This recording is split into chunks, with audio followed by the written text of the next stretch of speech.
এই বাংলাদেশে শবে বরাত হয়, এই বাংলাদেশে লাইলাতুল মেরাজ হয়, এই বাংলার জমিনে ঈদে মিলাদুন নবী সাল্লাল্লাহু আলাইহি ওয়াসাল্লাম পালিত হয়, এই বাংলার জমিনে ফাতিহা ইয়াজদাহম পালিত হয়, এই বাংলার জমিনে বাংলার অলিদের সম্রাট শাহজালাল বাবাই বাংলায় শুয়ে রয়েছে। কথা বলে না? আপনারা দিক কেমন জানি হয়ে গেছেন গা, একটু হ্যাঁ হ্যাঁ করণ লাগে তো মাহফিলে আসলে, যে না ইয়েস ইয়েস না কর হ্যাঁ তো কইতে পারবেন, কথা বলে না, এটা একটু কইতে হয় মাহফিলে, তাইলে যিনি কথা কয় ওনার একটু কথা বলতে আনন্দ লাগে, ঠিক কিনা বেড়া? এরকম জি হান একটু কয়েন বেড়া আব্বাজান, দেখছো এরকম জোরে জোরে কথা কয় আব্বাজান।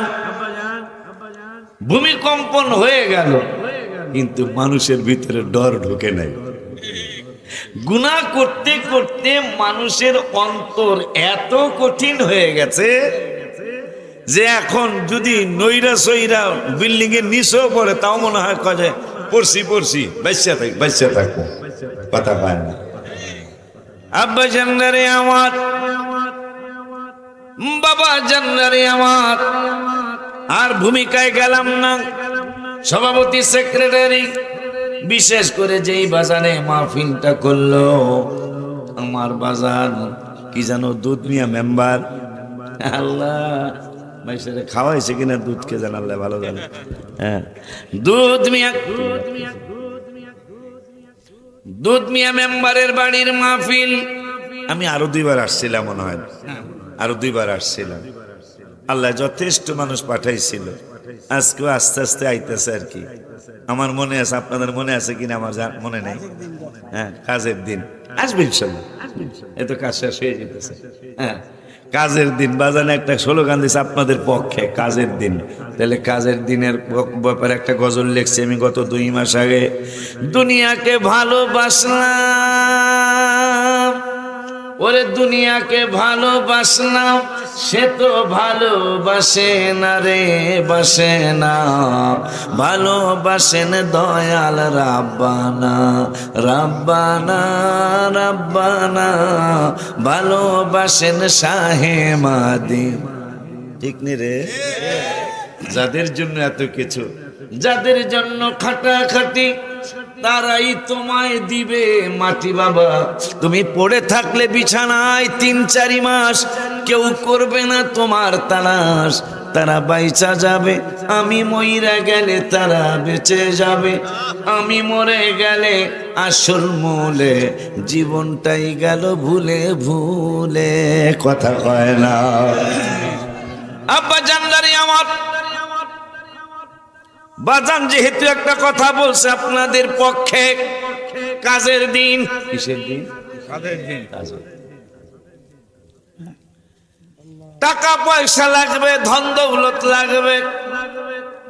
আল্লাহ দুনিয়ার জমিনের দোয়া করতে শিখিয়েছেন। আল্লাহ রব্বানা আতিনা ফিদ দুনিয়া হাসানা।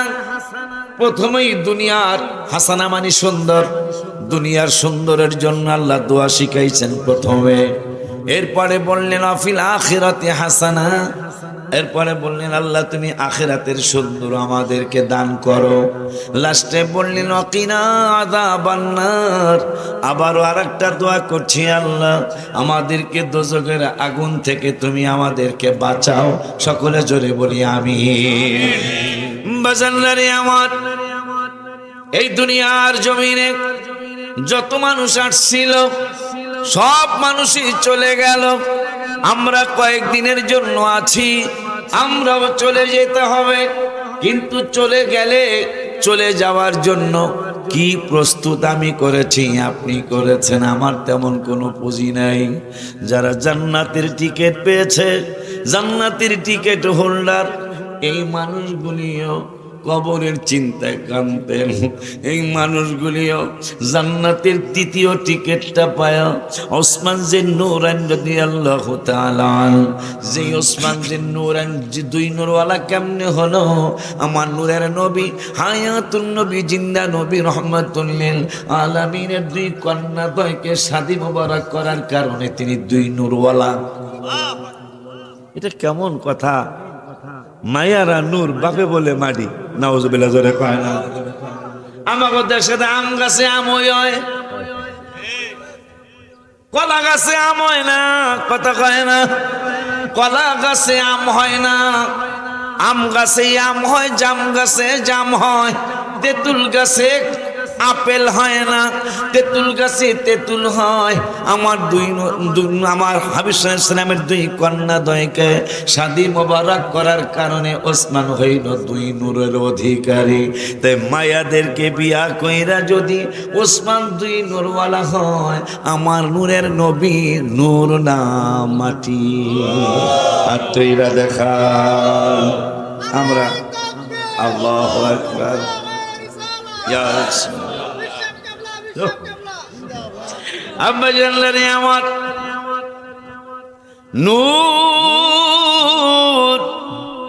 কেমন নূর। আব্দুল মুত্তালিব রাদিয়াল্লাহু তাআলা আনহু তার কাছে নবীজির আম্মার বিরুদ্ধে বিচার চলে আসলো। মক্কার জমিনে বিধবা নারী যারা, যাদের স্বামী ছিল না, তারা সুগন্ধি ব্যবহার করা নিষিদ্ধ ছিল। একদিন আব্দুল মুত্তালিব রাদিয়াল্লাহু তাআলা নবীজির দাদি জানের কাছে যায় বলল, এ মুহাম্মদ সাল্লাল্লাহু আলাইহি ওয়াসাল্লামের দাদি জান আব্দুল্লাহ রাদিয়াল্লাহু তাআলা আনহুর আম্মা, তোমার কাছে একটা নালিশ দেই। নালিশটা কি? নালিশটা হলো আমাদের ছেলে আব্দুল্লাহ রাদিয়াল্লাহু তাআলা আনহুর স্ত্রী আমিনা রাদিয়াল্লাহু তাআলা আনহা, ওর বিরুদ্ধে কমপ্লেইন আসছে। এটা কি জানি খামার না, খামারের মানুষ বদনাম করে আমিনা। সুগন্ধি লাগে রাস্তায় রাস্তায় হাঁটে, আমিনা যেই দিকে যায় সেই দিকে শুধু ঘেরান আর ঘেরান, পুরা গ্রাম ঘেরানে ভরপুর হয়ে যায়, পুরা পাড়া ঘেরানে ভরপুর হয়ে যায়। আমিনা রাদিয়াল্লাহু তাআলা আনহার বিরুদ্ধে আব্দুল মুত্তালিব কয়, এ আব্দুল্লাহ রাদিয়াল্লাহু তাআলা আনহুর মা, আসো একসাথে দুইজনে জিগাই। সুবহানাল্লাহ কয় না? আব্দুল্লাহ রাদিয়াল্লাহু তাআলা আনহুর আম্মা নবীজির দাদি জান বলছেন, আসলে আপনাকে কি বলবো, আপনারা তো খামারের মানুষ বলছে রাস্তা দিয়া গেলে সুগন্ধি লাগে, কিন্তু আমি তো একটা কথা আপনাকে বলতে চাই। কি বলতে চাও?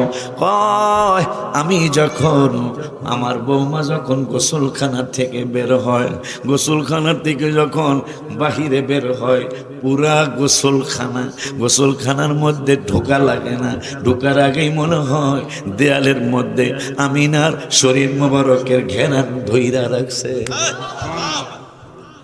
মনে হয় আমিনা রাদিয়াল্লাহু তাআলা আনহার শরীর মোবারকের ঘেরান দেয়ালে দেয়ালে লেগে রয়েছে।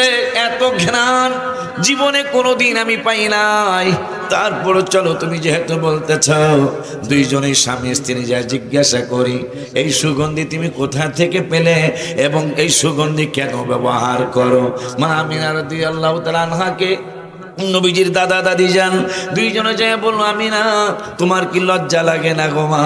তুমি স্বামী হারা একজন মানুষ, কেমনে তুমি সুগন্ধি লাগায়া রাস্তায় রাস্তায় চলো? আম্মা আম্মা আম্মারে এই কথার উত্তর নবীজির আম্মা জান এই কথার উত্তর না দিয়া থুথু মোবারক ফেললেন জমিনে। থুথু মোবারক ফেলতে দেরি হয়েছে, পুরা ঘর দুয়ার আইছে।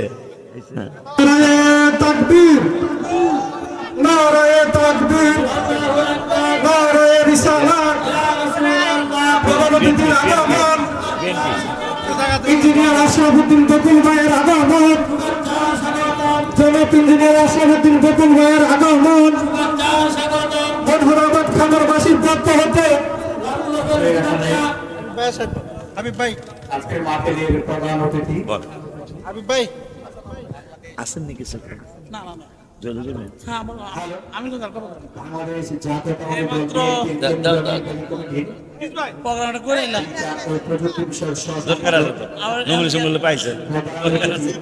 আমি কাছে দূর ইঞ্জিনিয়ার আশরাফুদ্দিন বকুল ভাই রাতে আবার কয়েকটা আমাদের মাঝে উপস্থিত হয়েছেন। এখন তো এটা লাস্ট, এখনই দেন। আমাদের মাঝে আরো উপস্থিত হয়েছেন এটা তো লোক কিসমত, পৌরসভা সবাই তো সব পায় না। বিএনপির সভাপতি কনফার্ম তো জনাব ইদ্রিস আলী মুন্সি আমাদের মাঝে উপস্থিত হয়েছেন। রায়পুরা উপজেলা বিএনপির সিনিয়র যুগ্ম সাধারণ সম্পাদক জনাব হাবিবুর রহমান হাবিব আমাদের মাঝে আরো উপস্থিত হয়েছেন। রায়পুরা উপজেলা যুবদলের সদস্য সচিব নূর আহমেদ চৌধুরী মানিক আমাদের মাঝে আরো উপস্থিত হয়েছেন। রায়পুরা উপজেলা যুবদলের যুগ্ম আহ্বায়ক হুমায়ুন কবির না দেখাইয়া কবর দেশে নিও না। আল্লাহুম্মা সাল্লি লা সাইয়্যিদিনা মুহাম্মদ ওয়া আলা সাইয়্যিদিনা محمد لا إله إلا الله لا إله إلا الله لا إله لا إله إلا الله لا إله إلا الله لا إله إلا الله لا إله إلا الله لا إله إلا الله لا إله إلا الله لا إله لا إله حسبي ربي جل الله ما في قلبي غير الله حسبي ربي ما في قلبي غير الله نور محمد صلى الله لا إله إلا الله نور محمد صلى الله لا إله لا إله إلا الله محمد رسول الله صلى الله تعالى عليه وآله وسلم আবারও শুরু করছিলাম মাঝখানে গ্যাপ হলো আবার শুরু ঠিক না মাহফিল কিন্তু আসলে কোরআন শরীফের মাহফিল হাদিস শরীফের মাহফিল আল্লাহ যেন কিয়ামত পর্যন্ত সুশৃঙ্খল ভাবে আল্লাহর কোরআনের সম্মান করার তৌফিক যেন আল্লাহ আমাদেরকে দান করেন আল্লাহর হাবিব সাল্লাল্লাহু আলাইহি ওয়াসাল্লামের হাদিসে মুবারাকাকে ইজ্জত করা যেন আল্লাহ আমাদেরকে তৌফিক দিয়ে দেয় আমিন। তো যেটা বলতেছিলাম জিন্নুর আইনের থেকে নবী সাল্লাল্লাহু আলাইহি ওয়াসাল্লাম একটু কথা মনে হয়েছে আমার। রাসূল সাল্লাল্লাহু আলাইহি ওয়াসাল্লামের আম্মাজান তিনি থুথু মোবারক মারলেন, পুরা মক্কার এরিয়া সুবাসে সুবাসিত হয়ে গেল। সুবহানাল্লাহ। তো মা আমিনা বলতেছেন, আম্মা আপনারা কি মনে করবেন আমি জানি না, আপনারা কি মনে করবেন আমি জানি না, কিন্তু আপনার যখন আমার কলিজার টুকরা আমার পেট মোবারকে আল্লাহ দিলেন, আমি যেই ঘরে শুই এই ঘরের দেয়াল আমাকে ডেকে ডেকে বলছে আমিনা তোমাকে সালাম। আসতে বললেন সুবহানাল্লাহ। আমিনা তোমাকে সালাম। মা আমি যখন নরসিংদীর রাস্তা দিয়ে হাঁটি, খামারের রাস্তা দিয়ে হাঁটি, গাছগুলি বলতেছেন আমিনা তোমাকে সালাম। এইভাবে আমি যেই দিকে যাই আমাকে জঙ্গলার গাছ গাছরা আমাকে সালাম দেয়। এমন কি আমি পানি আনতে গেছি, পানি আনতে যাই, কুয়ার পানি আমাকে ডেকে বলে আমিনা তোমাকে সালাম। তুমি আসলে কেন? তুমি যদি বলতে তাইলে আমরা তোমাকে যায়া নিজে যায়া পানি দিয়ে আসতাম। সেই নবীর উম্মত আপনি। পানি বলতেছেন তোমাকে সালাম, তুমি আসছো কেন? তুমি যদি বলতে পানি আমাকে পানি নিজেরা দিয়ে যাও, আমি নিজে গিয়ে আমরা নিজেরা গিয়ে তোমাকে পানি দিয়ে আসতাম। কেন জানো? তোমার পেট মোবারকে দোজাহানের বাদশা। আম্মা আরেকটু শুনবেন কি? আর একটু হলো মরুভূমির বালুকা রাশি রৌদ্রে আগুনের চেয়ে গরম হয়ে যায়, কিন্তু বালুকা রাশি আমাকে সালাম দিয়ে বলে সবার জন্য আমরা গরম, কিন্তু আপনার জন্য নরম। আপনি জুতা মোবারক পায়ে দেওয়ার দরকার নাই, আপনি খালি পায়ে আমার বালুকা রাশির মধ্যে পা রাখুন। আম্মা শুনবেন, আমি যখন গরম বালুর মধ্যে পা রাখি গরম বালুগুলি ঠান্ডা হয়ে যায়। আমি যখন গরম পাথরের উপর, আগুনের মতো গরম পাথর, ওই পাথরের উপর যখন আমি পা রাখি মা, পাথরটা নরম হয়ে যায়, ঠান্ডাও হয়ে যায়। সেই রাসূল সাল্লাল্লাহু তাআলা আলাইহি ওয়া আলিহি ওয়াসাল্লামের দুই মেয়ের জামাতা উসমান জিন নুরাইন, যিনি দুই নূরের অধিকারী, যার মসজিদে আমি নামাজ পড়ে আসি। এই মদিনা শরীফে মা কুলসুমার বাড়িটাও আছে, মা ফাতেমার বাড়িটাও আছে, দোনো জায়গায় নামাজ পড়া হয়েছে আলহামদুলিল্লাহ। তো উনি জান্নাতের তৃতীয় টিকিটটা কিন্তু পেয়েছিলেন। তৃতীয় টিকিটটা পাওয়ার পরে জান্নাতের টিকিট, আমরা কি টিকিট পাইছি না? কথা পাই না। রাখ হ্যাঁ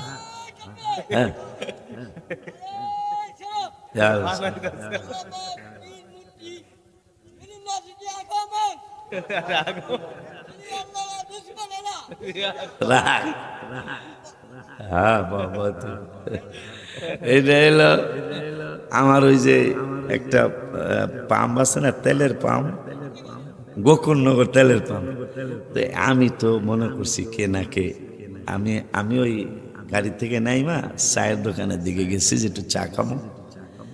ও ভাইয়া গাড়ির সামনে দাঁড়ায় রয়েছে, আমি কিন্তু ভয় পাইছি। এখন তো ভয় না পাওয়ার কোনো কারণ আছে? সারা বাংলাদেশ ঘুরি তো একটা রাস্তা নিরাপদ না। এই জন্য এখন মাঝে মাঝে বলি বাবা হাদিয়া পাঠিয়ে দিতে হবে।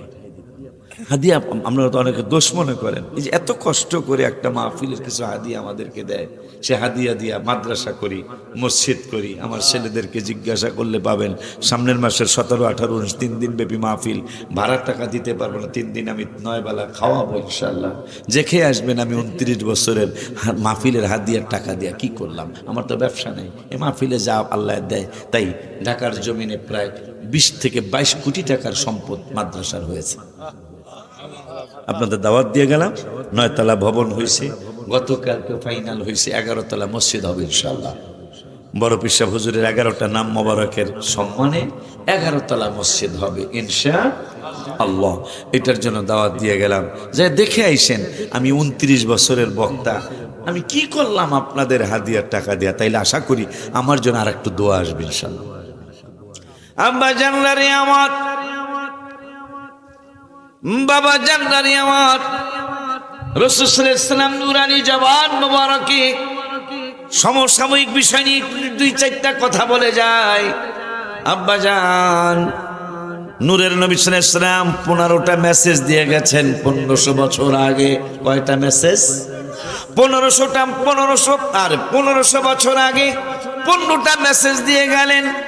কোন সময় ঘন ঘন ভূমিকম্পন হবে সেই মেসেজ নূরের নবী সাল্লাল্লাহু আলাইহি ওয়াসাল্লাম তিরমিজি শরীফে 2000 কত নম্বর হাদিস যেন আমার পুরাপুরি মনে নাই, তবে তিরমিজি শরীফের মধ্যে হাদিসটা আসছে।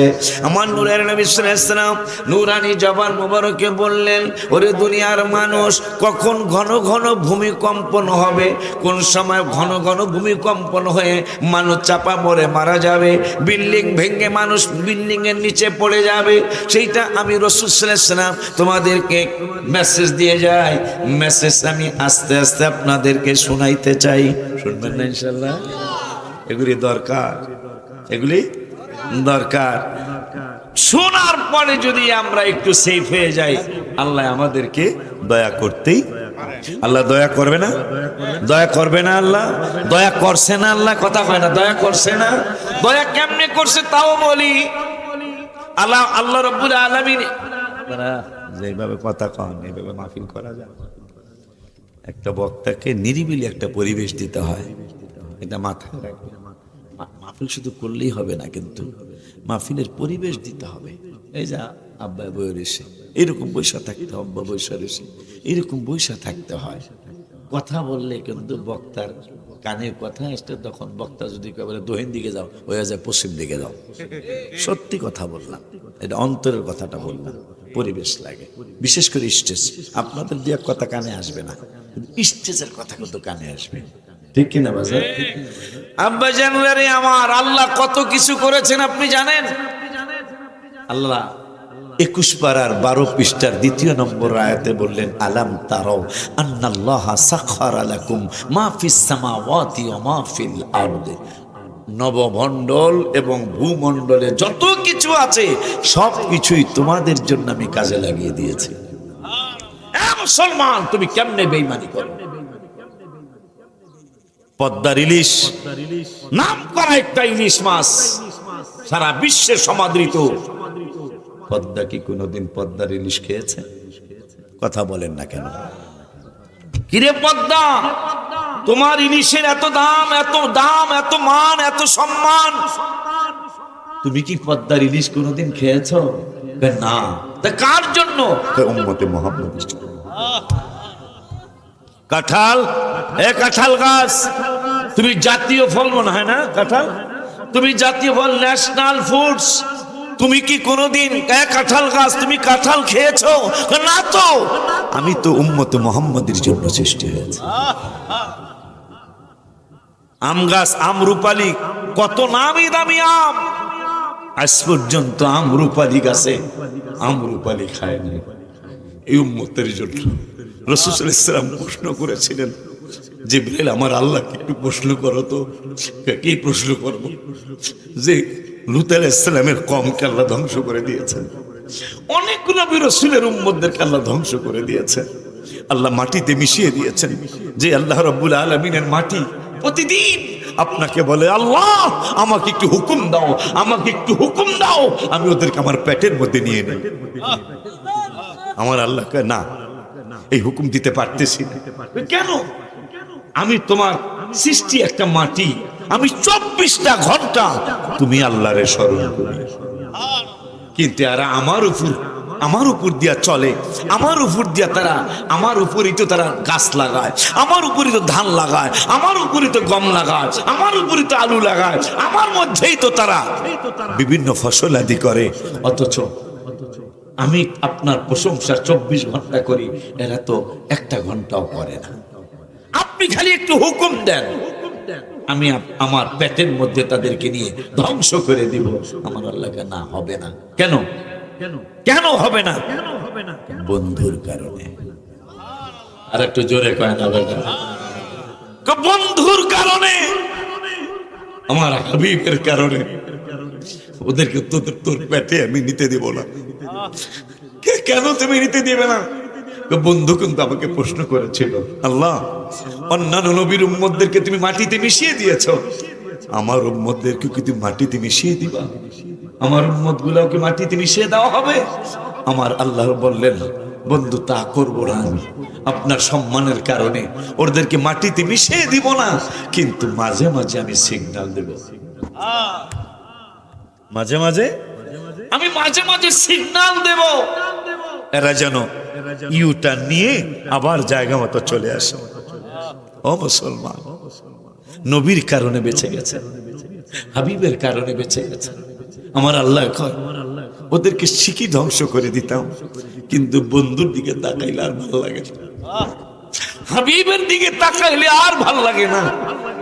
আমার বন্ধুর উম্মতদেরকে আমি মাঝে মাঝে, বন্ধু আপনি টেনশন করবেন না, আমি মাঝে মাঝে কিন্তু ঠিক একটু সিগন্যাল দেব, ওরা যেন ইউটা নিয়ে আবার জায়গা মতো চলে আসে। সেই নূরের নবী সাল্লাল্লাহু তাআলা আলাইহি ওয়া আলিহি ওয়াসাল্লাম নূরানি জবান মুবারক আমাদেরকে জানিয়ে গেলেন, উম্মতরে আমি 15টা মেসেজ তোমাদেরকে দিয়ে গেলাম।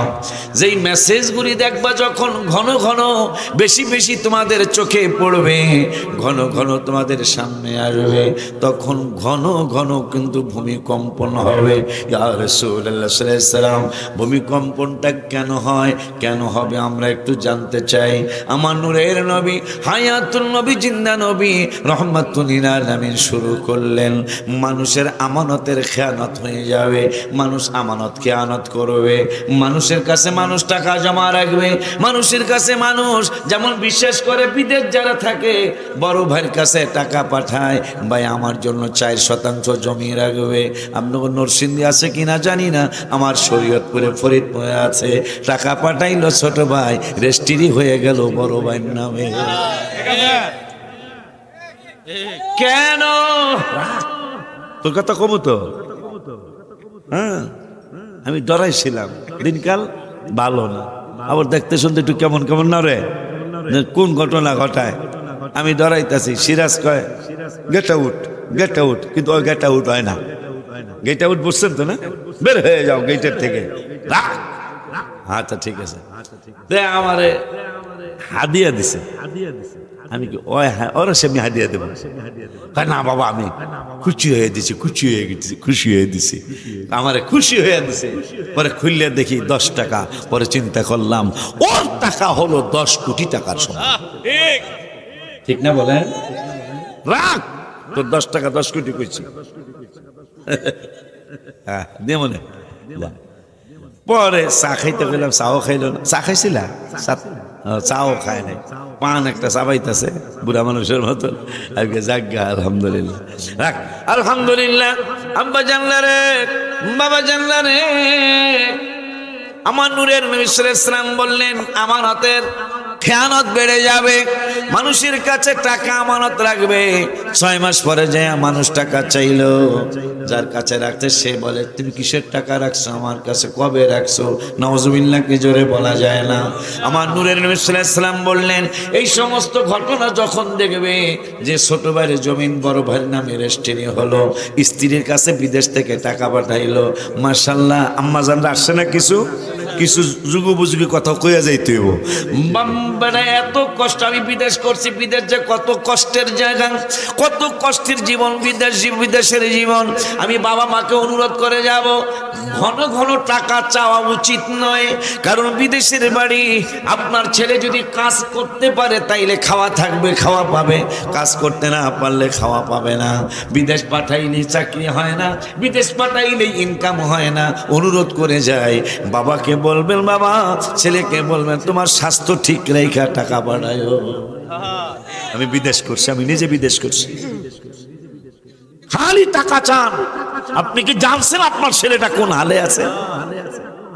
বিদেশ করছেন আপনি, তারপরেও বৌমার কাছে বিদেশ থেকে টাকা পাঠাইলো, মাশাআল্লাহ।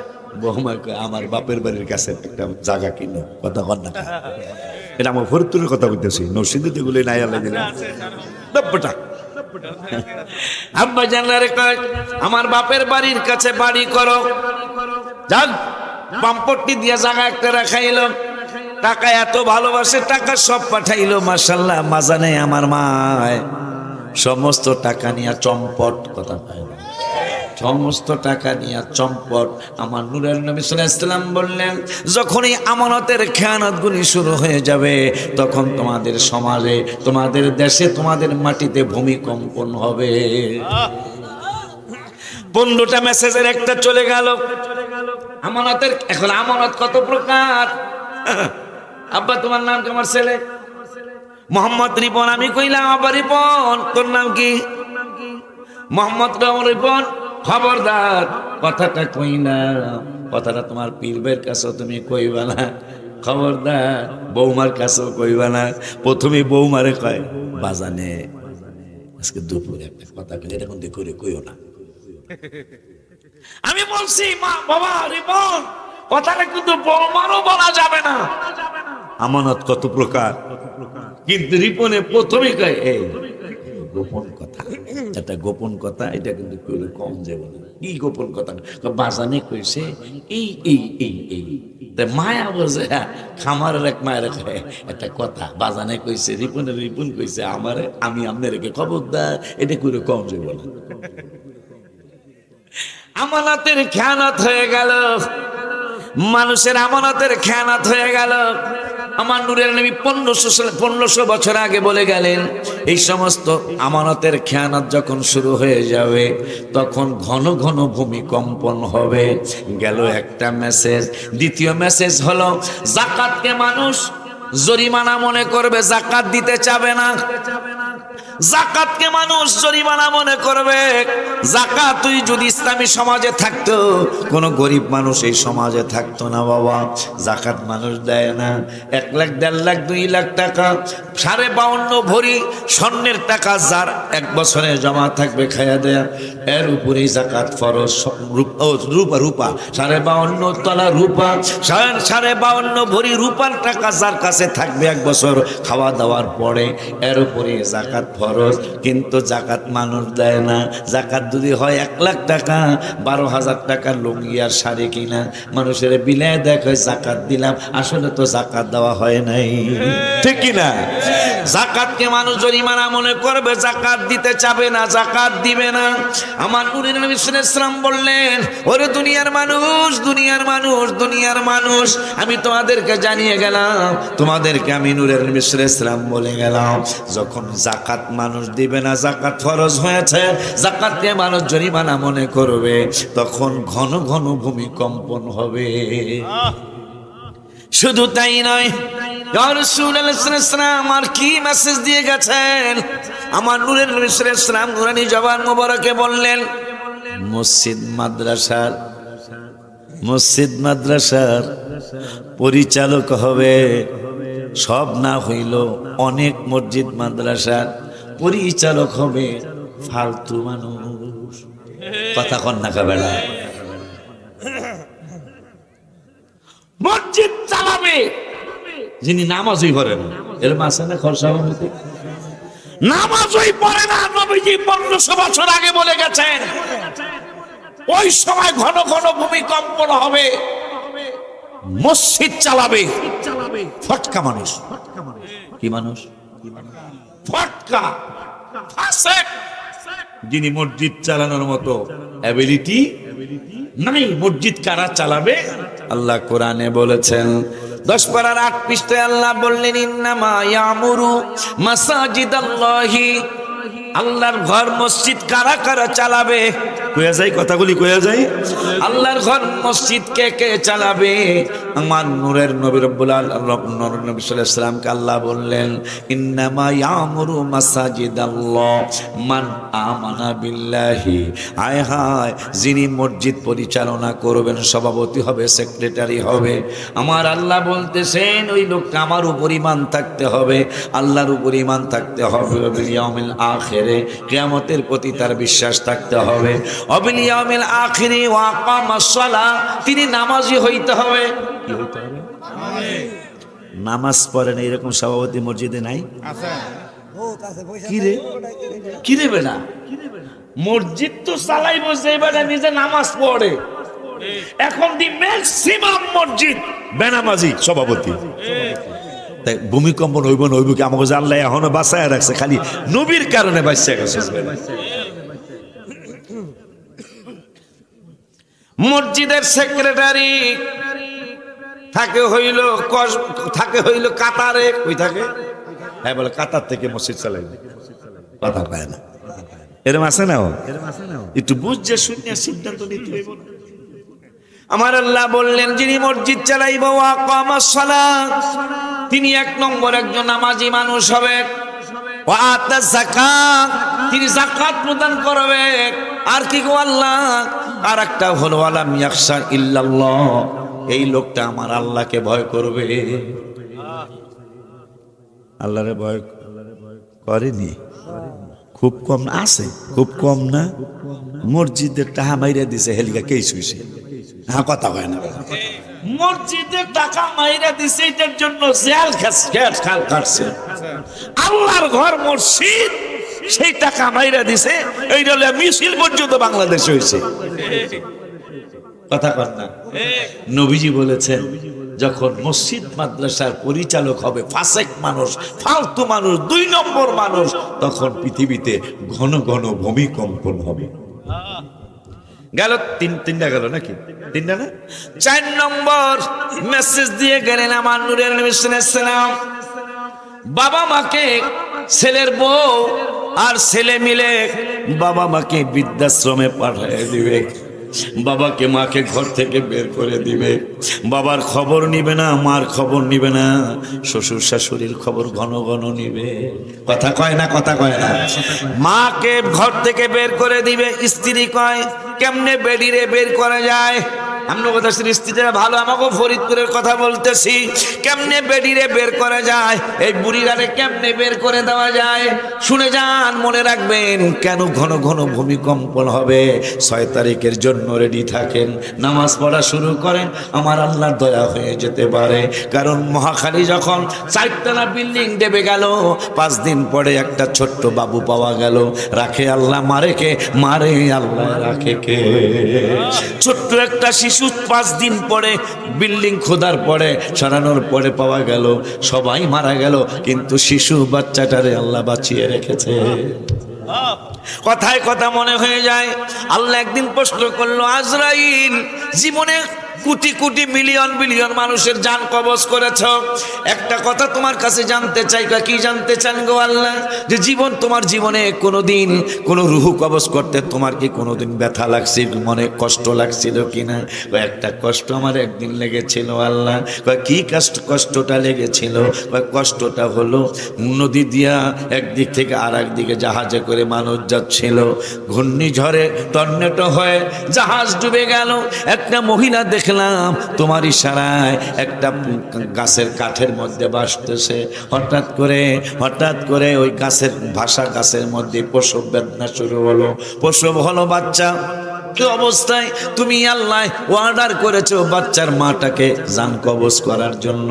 বাচ্চাটার জন্য আমার অনেক মায়া লেগে গিয়েছিল। হায় হায়, নদীর ভিতরে লঞ্চ ডুবে গেল, জাহাজ ডুবে গেল, তক্তার মধ্যে মহিলাটারা ভেসে রয়েছেন। এই অবস্থায় বাচ্চাটা প্রসব হলো সাগরের ভিতরে। এই অবস্থায় তুমি আল্লাহ অর্ডার করেছো বাচ্চার মায়ের জান কবজ করে নাও। আল্লাহ ওই সময় এই বাচ্চাটার জন্য আমার মায়া লেগেছিল। আজরাইল, কি বুঝেছো? বুঝেছি, রহমানুর রহিম নাম তোমার আল্লাহ, ও আল্লাহ। ওই সময় আমি বুঝলাম তুমি আল্লাহর এত ক্ষমতা, এত মায়া, এত দয়া। একটা সাগরের মধ্যে মা বাচ্চা প্রসব করে মা মারা গেল, ওই তক্তার থেকে এই বাচ্চাটার তো কেউ নাই, ওখান থেকে বাচ্চাটারে তুমি বাঁচাইছো। সেই বাচ্চা পৃথিবীতে এসে বেঈমান হয়ে গেল, যার নাম ছিল সাদ্দাম। সে বেঈমান হয়ে গেছে। যেই বাদ্যবরে তক্তার থেকে আল্লাহ বাঁচিয়ে দিল, সাগর থেকে মানাই বাপ তো নাই, মা মারা গেল সাগরের মধ্যে, শুধু তক্তার মধ্যে সাদ্দাত বেশে রয়েছে। এই বান্দর যখন বড় হলো, সে জান্নাত বানাইতেছে, বেহেশত, আল্লাহর বেহেশতে যাইবো না। নাউজুবিল্লাহ। খুব ডাক ঢোল বাজায়া এই বান্দর তার বেহেশতে, নিজের বানানো বেহেশতে যাইতেছে। তা আমার আল্লাহকে আজরাইল সুযোগ বহুত দিছে, আর দেওয়া যায় না। আরে একটা টুটলিটা ধইরা আজরাইল ভিক্ষুকের সুরতে গেছে। এই 300 সৈন্য, ডাইন দিকে স্বর্ণের ডাল, স্বর্ণের তলোয়ার, 2-1 বুড়ি স্বর্ণ, এইরকম 300 সৈন্য ডাইন দিকে, 300 সৈন্য বাম দিকে, 300 সৈন্য পিছনে, 300 সৈন্য সামনে, 1200 সৈন্য, একটা কইরা ডাল, একটা কইরা তলোয়ার, সবগুলাই স্বর্ণের তৈরি। সুবহানাল্লাহ। হ্যাঁ, হ্যাঁ, বেহেশতে যাইব তো ভিক্ষুকের সুরতে আজরাইল কইতেছে, তোমা গো বাদশারে কও যাত্রা থামাইতে আমার একটু কথা আছে। এখন মানে আপনারটা যাব, ওই অরিজিনাল কইলাম আর কি। আজকে অনেক বছর কষ্ট করে বেহেশত বানাইছে, জান্নাত বানাইছে, এখন সে তার জান্নাতে, নিজের বানানো জান্নাতে ঢুকতেছে, আর তুই বলতেছিস অহন কথা কবি। একদম পৃথিবীর সবাই আমারে ডরায়, আমি করে ডরাই বেটা কি না বেটার চেহারা নাম খোঁজ পেয়ারা করো সাবর কুয়ারা, তোরে নি মানুষ ডরাইব বেকল। কও থামাইতে কও, এখন একটু আজরাইল একটু রাগ দেখাইতেছে, এখন একটু চিন্তা হয়েছে, এই ফহিরের মতন বেড়ায় দেখতে লিকি ঝিকি, কিন্তু এই বেড়ায় কয় আমারে সবাই ডরায়, কয় থামতে ক, নাহলে টুটলিটা সিরালাম, টুটলিটা সিরা ফেলাবো। এখন 1200 সৈন্য কয় ধরবে। এখন সামান্য একটু চোখ গরম করছে, সবগুলার প্যালপিলেশন প্যাডে যা আসলে সব ডাইলসেল খিচুড়ি হয়ে গেছে গা। বাদশা এই ফকির বেড়ায় আপনার লগে একটু কথা কইব। বাদশা এই সাদ্দাত যেটা পানির থেকে আল্লাহ বাসে বেদ দোকায়, সময় নেই গবাই নেই বেটা, বাবু একটা টিকিট। কয় রাগ দেখেন কা, আমার রাগ দেখছেন? শোনেন, কানটা দেন আমার কাছে। আমার নাম আজরাইল, আমার নাম আজরাইল। আমি মানুষের টুটলি ধরে সব সিরালাই, আমার লাগে বাহাদুরি, আমি সবার সাথে বাহাদুরি দেখাই, আমার সাথে বাহাদুরি। কথাটা কর পরে একটা জাল মারছে শরীরে, আমার একটু সময় দাও, 6 তারিখের জন্য রেডি থাকতে কইতেছি কি লিগা, আমার একটু সময় দাও। আজরাইল কয় আল্লাহ বলছেন তোর এক পাও থাকবো গোড়ার মধ্যে আর এক পাও নিচে, এই অবস্থায় তোর টুটলিটা ছিড়ালাম। আল্লাহর অর্ডার এইরকম, তোর এক পাও থাকবো উপরে আর এক পাও থাকবো নিচে, এই অবস্থায় তোর জান্ডারে বাইকেরা ভালাম। আমার একটা ছোট্ট বাচ্চা হয়েছে দেখবো, আল্লাহ বলছে কোনো সময় নাই। এই জন্য গজলে বলছে একটু আগে, সময় নাই রে ডাকো বেশি আল্লাহ, বলো না সময় নাই রে। হায় হায় দোজখ থেকে বাঁচতে ডাকো আল্লাহ, আহা দোজখ থেকে বাঁচতে আল্লাহ, সময় নাই রে ডাকো বেশি আল্লাহ, বলো না সময় নাই রে ডাকো বেশি। আব্বা জান্নারে আমার আজরাইল কয় কোনো সময় নাই, 1 সেকেন্ড সময় তোমাকে দেওয়া হবে না। আল্লাহ অর্ডার করেছেন, একটা পা তোমার উপরে থাকবে ঘোড়ার উপরে, আর একটা পা নিচে মাটিতে লাগবে। অবস্থা অপমানজনক অবস্থায় তোমার জান কবজ করার জন্য আল্লাহ নির্দেশ করেছেন। নাউজুবিল্লাহ কি জোরে বলা যায় না? দেন ছেড়ে দেন না আল্লাহ, ছাড় দেন, ছেড়ে দেন না।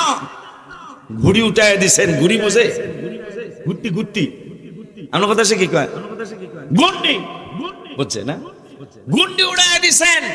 আপনার হাতের মধ্যে রশির সুতার নাটায় আছে, উপরে ওইটা ঘুরটি গুন্ডি, গুন্ডি কয় আমোনা আমোনা আমোনা, কথা হয় না। আর নাটায় এলায় কয় যতই না করিস আমার হাতে এই সুতার নাটায় আছে, তুই যেখানেই যাস না কেন টান দিলেই তোর আশা লাগবে। ঠিক নি? তাই নূর আলম সালাম বললেন, ঘন ঘন ভূমিকম্পন কবে হবে, কোন সময় হবে, যখন মানুষগুলি মাকে বাবাকে ঘর থেকে বের করে দিবে, বউরে নিয়া ভালো তরকারি দিয়া ভাত খাবে, কিন্তু বাবা মা শাক ভাজি করার তেল নাই, সুরসুর নাই, পেঁয়াজ নাই, এইরকম অবস্থা হবে। ঘরের বউটা পরামর্শ দিবে বুড়িটারে কেমনে দৌড়ানো যায়, বুড়িটারে কেমনে ভাগানো যায়। বউটা পরামর্শ দেয় হাজবেন্ড রে, ও বাচ্চার বাবা তোমার একটা কথা বলি। কয় কথাটা কি? কয় বাচ্চাটারে আমেরিকান আম্মারে কইবা আমেরিকান স্কুলে পড়ামো, লন্ডনের স্কুলে পড়ামো, আমাদের বাচ্চার বেতনই যাইব 42,000, যখন যদি একটা ফ্ল্যাট নিতে চাই ওই ফ্ল্যাটটাই যাইব 50,000, নাইলে 35,000, তাহলে আমাদের তোমার একা ইনকামে কদ্দূর চলবো, তাই তোমার মারে গ্রামে পাঠায় দাও। আহা, মাটা পাকের ঘরে যে চোখ মুছে আর কান্দে, হায় হায় আমার এটা পুলিশে করে আমার এখান থেকে বের করে দিচ্ছে। আপনি আশ্চর্য হয়ে যাবেন। গত 3 বছর আগের ভাইরাল একটা ঘটনা ঘটলো বাংলার জমিনে। একজন সাংবাদিক ঈদের দিন সকালবেলার পরে, ঈদের নামাজের পরে বৃদ্ধাশ্রমে গেল। বৃদ্ধাশ্রম বোঝেন তো মনে হয় না, মানে বুড়া মানুষ লালন পালনের জায়গা। এখন মানুষ ব্যবসা হিসাবেও নিয়েছেন এটা, অনেকে বড় বড় বিল্ডিং বানাইছে, 5,000 7,000 10,000 টাকা ভাড়া দিয়া এই বাপ মারে পালে। এটা তো পালা কয় না, একটু পরে শুনবেন পালা কয় কি কয় না। তো মা জিয়ের কাজ করে, জিয়ের কাজ বোঝেন, মানুষের বাসায় কাজ কইরা বাচ্চাটার উচ্চ শিক্ষিত বানাইছে। সে বড় লোকের একটা মায়া বিয়া করার পরে এখন পরামর্শ হয়েছে ওনারে আমরা পালা সম্ভব না, ওনাকে বৃদ্ধাশ্রমে দিয়ে আসুন। তো বৃদ্ধাশ্রমে দিয়ে আসলো, দিয়ে আসার পরে 6 বছর পরে একজন সাংবাদিক গত 3 বছর আগে ওই বৃদ্ধাশ্রমে গেল। যাওয়ার পরে প্রথমে এই বুড়া মানুষটার ঘরে গেল, মা আপনার কি কোনো ছেলে মেয়ে আছে? একটা ছেলে আছে আমার, আমি তাকে মানুষের বাসায় কাজ কইরা বড় করছি, লেখাপড়া শিখাইছি, কিন্তু লেখাপড়া করে এখন সে বড় চাকরি করে, চাকরি করার পরে আমাকে বৃদ্ধাশ্রমে দিয়ে গেল। তাই মা আপনার কি মনে চায়, আপনি কি ওর সাথে কথা বলেছেন? দেখতে আসছিল? কয় না, দেখতে আসে নাই, সে সময় পায় না, সময় পায় না এই জন্য দেখতে আসে নাই। নাম্বারটা কি আছে? কয় আছে তো। তার নাম্বার নিয়ে ফোন দিলেন, আমি সাংবাদিক সালাউদ্দিন, আপনি কি অমক, আপনার মাকে কি বৃদ্ধাশ্রমে দিয়েছেন? হ্যাঁ, আমার মাটাকে বৃদ্ধাশ্রমে দিয়েছি। দেখতে এসেছিলেন? সময় পাই নাই। নাউজুবিল্লাহ। কয় ঈদের দিন মায়ের একটা মাত্র ছেলে, আজকে তিনি ফকিরদি থেকে বড় লোক হয়েছে। এরকম কিছু মানুষ আছে না? আঙ্গুল ফুলিয়া কলা গাছ হয়, হঠাৎ করে বড় লোক হয়ে গেছে, মানুষের দাম হয়ে দেয় না। আছে না রে বেটা? হঠাৎ বড় লোক, মানুষের দাম দেয় না। এরকম আছে না কিছু মানুষ? আমার ফরিদপুরে আছে, আপনার দিকে আসেনি? আল্লাহ গো, হায় হায়, এই মানুষগুলার ব্যাপারও কঠিন কথা আসছে কিতাবাদিতে। আয়াস রহমতুল্লাহ কথা এখানে রাখলাম। 15টা মেসেজের কয়টা চলছে? 5টা না? 5টা চলছে না? মাশাআল্লাহ, ছাত্র ভালো, তোমরা ছাত্র ভালো। কয়টা চলছে বাবা? 5টা না? 5টা চালু আর কি 15টার মধ্যে, ইনশাআল্লাহ আমি কমো। এখন এই যে আঙ্গুল ফুলিয়া কলা গাছ হয়, এদের ব্যাপারে একটা কথা আমার মনে হয়েছে। কই আব্বা জান্নারে আমার সুলতান মাহমুদ গজনবী রহমতুল্লাহি আলাইহির রাজদরবারে আয়াজ নামে একটা মানুষ, বৃদ্ধ মানুষ, চাকরি করে অনেক দিন হয়ে গেল, কিন্তু আয়াজ প্রতিদিন দরজা জানালা বন্ধ করে মণিমা মানে স্বর্ণের গুদাম, মণিমাক্কের গুদাম মানে মানিক ডায়মন্ডের গুদাম, ওই গুদামের পাহারাদার হিসাবে তাকে রেখেছেন, জিম্মাদারিতে তাকে দায়িত্ব দিয়েছেন।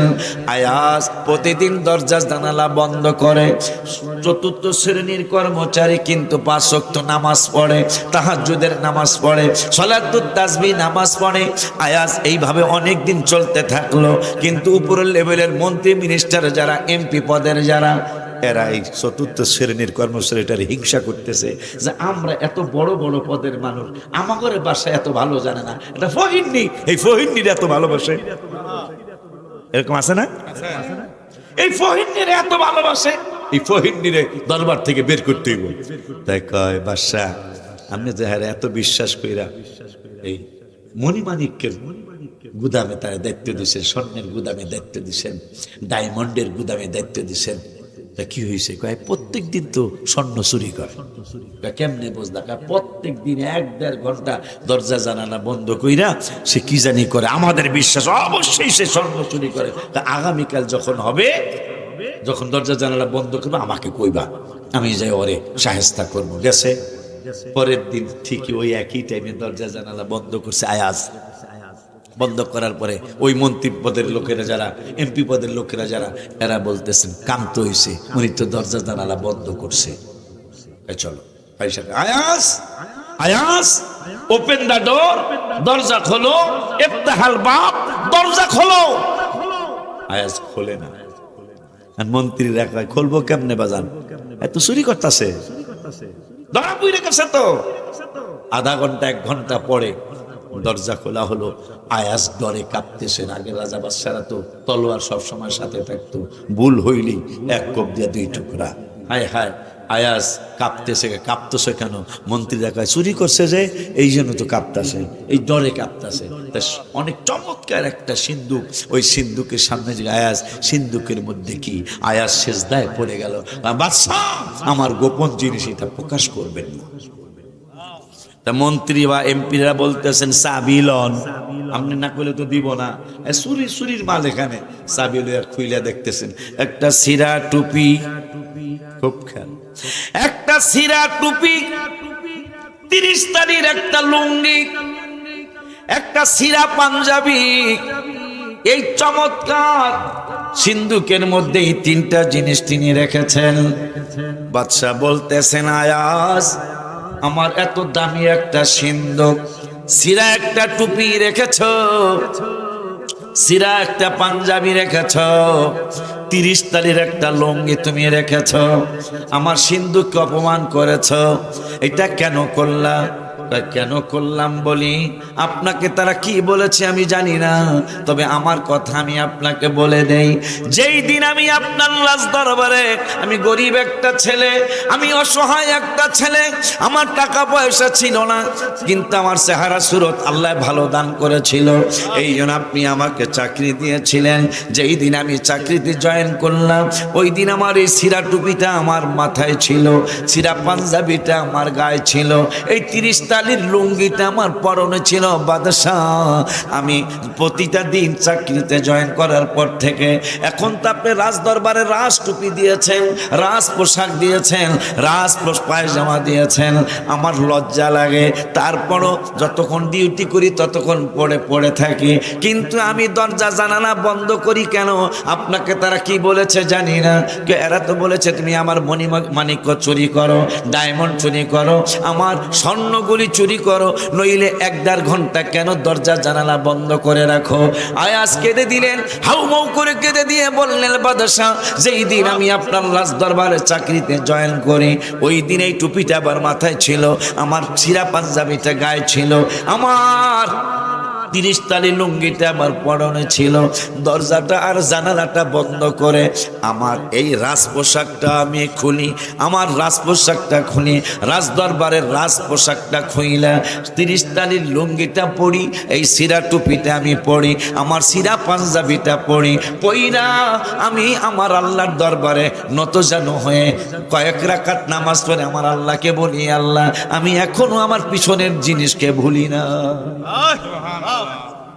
আমি অহংকারী হই নাই, আল্লাহ তুমি আমাকে কোত্থেকে কই এনেছো?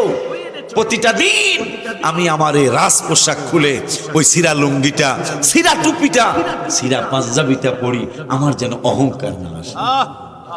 এই বেটা, তুই তো এইরকম ছিলি, আমি নামাজ পড়ে আল্লাহকে এটা জানায় দেই, আমি আয়াজ কিন্তু আগের মতোই আছি।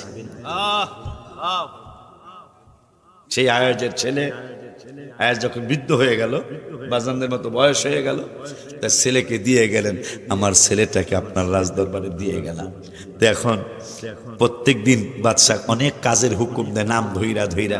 একদিন সুলতান মাহমুদ গজনবী নাম ধইরা কয় না, আয়াজের ছেলে এই কাজটা করো। ছেলে ভয় পেয়ে গেছে, যতদিন চাকরি করি সব সময় নাম ধইরা ডাইকা কাজের হুকুম দিল, আর আজকে বলল আয়াজের ছেলে এই কাজটা করো, তাইলে মনে হয় আমি কোনো বড় ধরনের অন্যায় করছি, নাইলে আমাকে এইটা বললো কেন আয়াজের ছেলে এই কাজটা করো। রাত্রে পলায়া চলে গেছে। আয়াজকে পলাইছো কেন?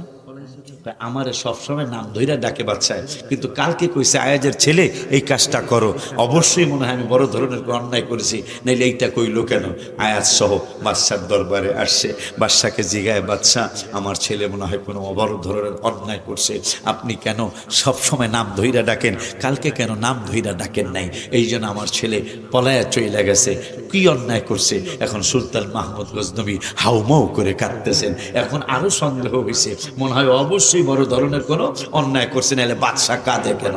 সুলতান মাহমুদ গজনবী কয়, আমার কান্দা দেখে বাচ্চাকে তুমি সন্দেহ করো না, আমি যে কাঁদতেছি এইটা দেখে তুমি সন্দেহ করো না, তোমার ছেলে আমার সাথে কোনো অন্যায় করে নাই, অপরাধ করে নাই, তবে আমি তাকে কেন নাম ধরে ডাকি নাই তুমি জানো না?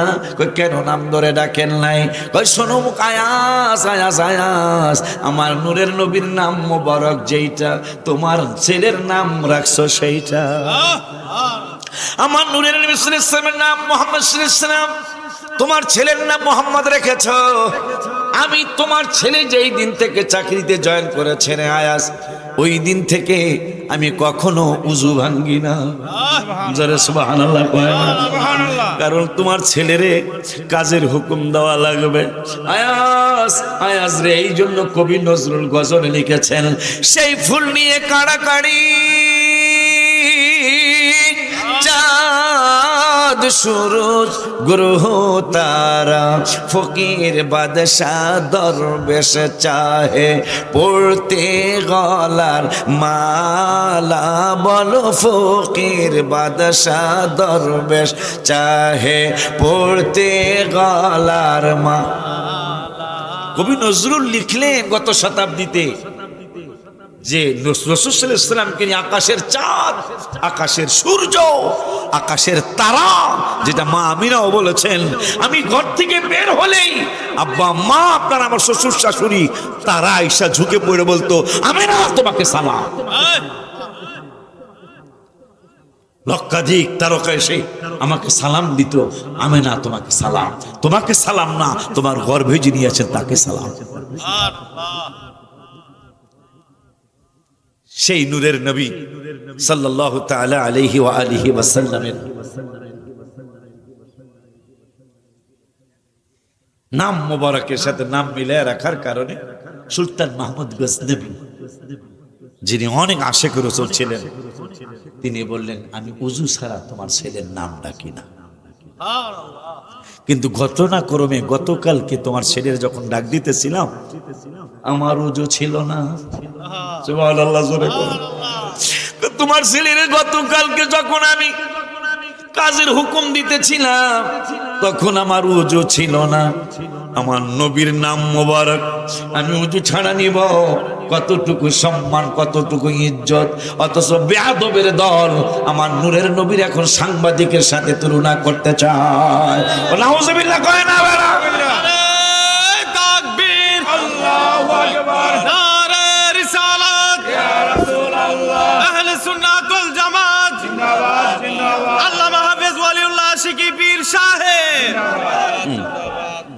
আমার অনেকগুলা গজল, তাহিরের গজল আছে, কিতাবটা টাকা থাকলে লয়ে যান। আমার একটা গজল ওর এখানে লেখছে, ও রওজা মুবারকে বারবারে নিও, কদম মুবারকে চুমিতে দিও, আকা রুহটা বের হতে হাসিটা দিও, আকা রুহটা বের হতে হাসিটা দিও, তোমার মোবারক হাত আমার কপালে দিও, তোমার মোবারক হাত আমার কপালে দিও, মরণে চেহারা মোবারক দেখায়ো, আকা মরণে চেহারা মোবারক দেখায়ো, আকা কাছে বসে কালিমাটা পড়ায়া দিও, আকা কাছে বসে কালিমাটা এই গজলটা রওজা মোবারকের সামনে লিখেছি আমি 2/7/2024 জুলাই মাসের 2 তারিখে 24 সালে আমি রওজা মোবারকের সামনে বসা ছিলাম। অসুস্থ আমি, পরে নবীজির কাছে দরখাস্ত লিখে আসছি, আমি যদি আর আসতে না পারি মদিনাতুল মুনাওয়ারায়, বাংলাদেশে যদি আমার ইন্তেকাল হয়, ইয়া রাসূলুল্লাহ, ওই সময় আপনার নুরানি চেহারা মোবারকটা আমার একটু দেখেন, আমি দেখা দেখা কালেমা পড়া চলে যেতে চাই। সুবহানাল্লাহ। ওই নূরের নবী সাল্লাল্লাহু আলাইহি ওয়াসাল্লাম পকেটে টাকা থাকে, কয় টাকা হাদিয়া? 50 টাকা হাদিয়া নিয়ে যান থাকলে। আমার গজল আছে, তাহির হিসাবের গজল আছে, ও এগুলা বানায় বানায় বেচে আর কি। নূরের নবী সাল্লাল্লাহু আলাইহি ওয়াসাল্লাম ৫ম নম্বর মেসেজ দিলেন, বাবাকে মাকে ঘর থেকে বের করে দেওয়া হবে, বাবাকে মাকে কষ্ট দিবে, বউকে ভালোবাসবে, বাবাকে মাকে কষ্ট দিবে, ভূমিকম্প কখন ঘন ঘন হবে, সেই মেসেজটা দিয়েছেন আমার নূরের নবী সেই 1500 বছর আগে। বাবা জানলারে সাংবাদিকের কথা বলতেছিলাম, মনে আছে কিনা জানি না।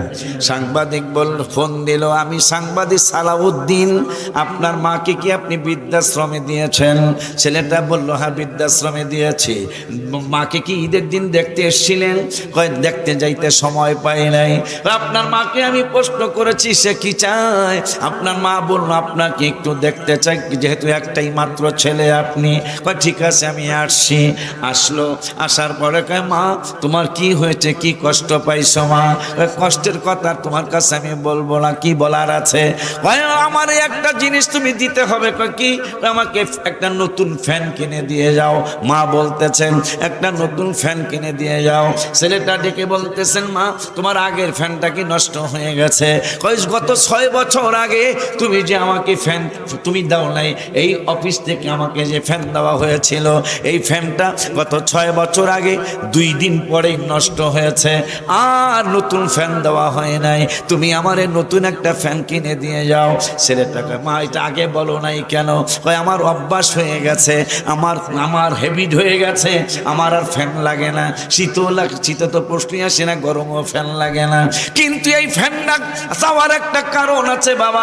কয় ফ্যানটা চাওয়ার কারণ কি? কয় ফ্যানটা চাওয়ার কারণ হলো আমি জানি তুমিও তো একদিন বৃদ্ধাশ্রমে আসবা।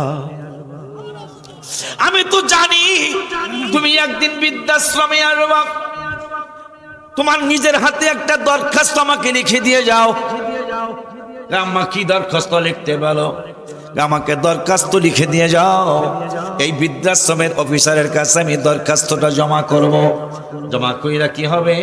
আমি দাবি জানাই যাব, আমি যেই দিন মারা যাব তো মারা যাব, চলে গেলাম, কিন্তু আমার ছেলেটা যেই দিন বৃদ্ধাশ্রমে আসবে বাবা, আমি তো ফ্যান ছাড়া ঘুমাইতে পারছি, তুমি তো ফ্যান ছাড়া ঘুমাইতে পারবো না। এই জন্য আমি মা আমার কলিজায় মানতেছে না। আমি 6 বছর যাবত এই গুহার মধ্যে বা এই ঘরের মধ্যে আছি, আমার ফ্যান লাগে নাই, কিন্তু তুমি তো ফ্যান ছাড়া ঘুমাইতে পারবা না। এই জন্য আমি নিজের হাতে তোমার ফ্যানটা লাগাইয়া দিয়ে যায়, তোমার যেন ফ্যানের মানে গরমে তোমার যেন কোনো কষ্ট না হয়। নাউজুবিল্লাহ কইবেন না? এর নাম হলো মা। নবীজি বলছেন এই ধরনের ঘটনা যখন ঘটতে শুরু করবে, বাবাকে মাকে কোনো অনার করবে না, সম্মান করবে না, বাবাকে মাকে তুচ্ছ তাচ্ছিল্য করবে, তখন পৃথিবীতে ঘন ঘন ভূমিকম্পন হবে। 6 নম্বরে এই মেসেজগুলি দরকার না একটু?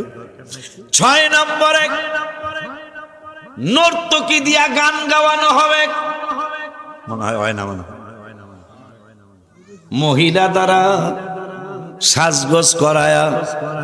1500 বছর আগের মেসেজ নবীজি দিছেন। মহিলা গায়িকা দিয়া গান গাওয়ানো হবে, তারা বেলজ্জা বেশরমের মতো পুরুষদের সামনে নাচবে। কথা বলে না, কথা বলে না। মনে হয় এটা আহে নাই, মনে হয়। হ্যাঁ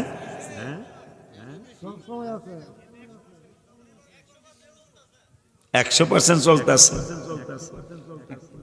আসেন আপনারা, এই দিন যদি আর একটু নড়তো, ভূমিকম্পনটা যদি আর একটু ভারী হইতো, 1 মিনিটও লাগতো না বেড়া। হ্যাঁ কয় সেকেন্ড হয়েছিল?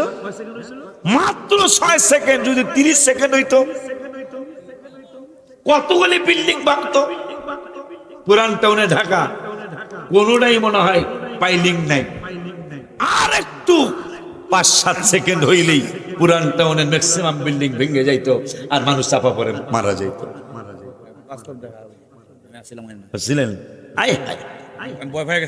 অনেক বিল্ডিং ভেঙেছে।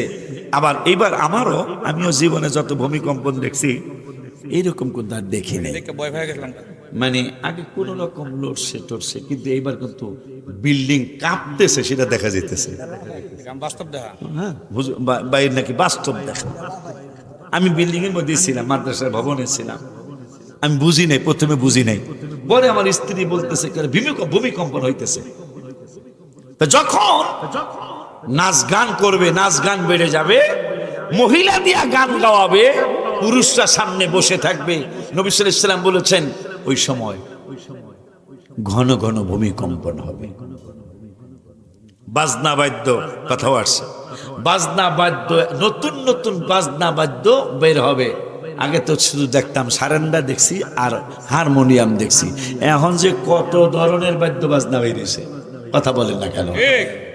খালি আমার তাহিরি ডিজে কয়, ডিজে আর নাই, আছে না রে? আহা, আবারে বাজনা, নতুন নতুন বাজনা আবিষ্কার হবে, ঢোল বাদ্য বাজনা এগুলা অনেক বেশি বেড়ে যাবে। নবীজি বলেছেন ওই সময় ঘন ঘন ভূমিকম্পন হবে। আব্বাজানদেরকে অনুরোধের সুরে বলে যায়, একদিন আগে আর পরে আমাদের মরতেই হবে, ঠিক না বাজান? একদিন আগে আর পরে আমাদের এই পৃথিবী থেকে চলে যেতেই হবে। চলে যদি যেতেই হয় তাইলে কিন্তু কিছু সংগ্রহ করা দরকার। নরসিংদী থেকে আপনাকে ফ্রি বাসে ঢাকা নিবে না, নিলেও কইতে পারে যে ঠিক আছে ভাই 150 টাকা ভাড়া, তুমি অন্তত 100 দাও, 50 টাকা যদি করে আমার নাই, আমার মনে হয় নামায় দিবে যে ভাই রে আমি কোম্পানি থেকে ভাড়া নিছি, আমি তোমার ফ্রি নিতে পারবো না। নরসিংদী থেকে 150 টাকা বা 200 টাকা ভাড়া আপনাকে বাসের থেকে কন্ট্রাক্টর, বাসের মালিকও না, বাসের কন্ট্রাক্টারই করে হেল্পার কয় না কি অ্যাকশন দেখায়, ভাড়া ছাড়া আসছেন, বাপের বাস। আমার নিজের কানে শোনায় বলা, আপনার বাপের বাস, আপনি ভাড়া ছাড়া এখানে আসছেন। নরসিংদী থেকে মাত্র 200-250 টাকার ভাড়া কন্ট্রাক্টর আপনাকে নামিয়ে দেয় বাসের থেকে। তাইলে যেখানে আবাদান আবাদ, মানে কবরে যাবেন আর থাকার শেষ নাই, সেখানে আপনি খালি হাতে যাবেন। আপনি কি চিন্তা করতেছেন এমনি আপনি পার পেয়ে যাবেন? না, অনুরোধের সুরে বলি 5 ওয়াক্ত নামাজ পড়তে হবে। বাবাকে মাকে কষ্ট দেওয়া যাবে না। শুনলেন তো ভূমিকম্পন কেন হয়? বাবাকে মাকে কষ্ট দেওয়া যাবে না, আমানতের খেয়ানত করা যাবে না, পরের হক নষ্ট করা যাবে না, মাদেরকে দিয়ে এইভাবে গান গাওয়ানো যাবে না। কথা বলে না তারা মা, তাদের পেটে আমিও হইছি, কথা বলে না, আপনারাও হয়েছেন, তাদের অনেক সম্মান, মাদের অনেক ইজ্জত আল্লাহ দিয়েছেন। সেই মা স্টেজে যে সেই যা গান গাবে, এটা হতে পারে না। কথা বলেন না কেন? আল্লাহ রাব্বুল আলামিন যেন আমাদের সকলকে এই বিধিনিষেধগুলি মেনে মেনে আল্লাহ এবং আল্লাহর রসুলের রাস্তায় আমাদেরকে যেন আল্লাহ কবুল করে, সকলে বলি আমিন।